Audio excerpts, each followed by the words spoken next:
वज़ीर-ए-आज़म नरेंद्र मोदी बेंगलुरु में इसरो हेडक्वार्टर पहुंचे और वहां चंद्रयान-3 के साइंसदानों से मुलाकात की। इस दौरान इसरो के साइंसदानों से खिताब करते हुए पीएम मोदी भी जज्बाती हो गए। उन्होंने कहा कि आज आपके दरमियान आना बहुत खुशी की बात है।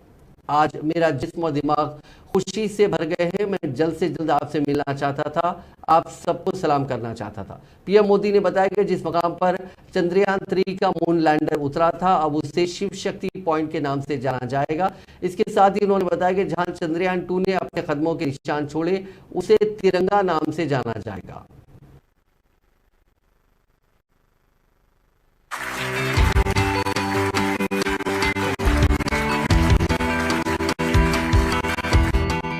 हमारे यहाँ कहा गया है, सृष्टि स्थिति विनाशाना शक्ति भूते सनातनी, अर्थात निर्माण से प्रलय तक पूरी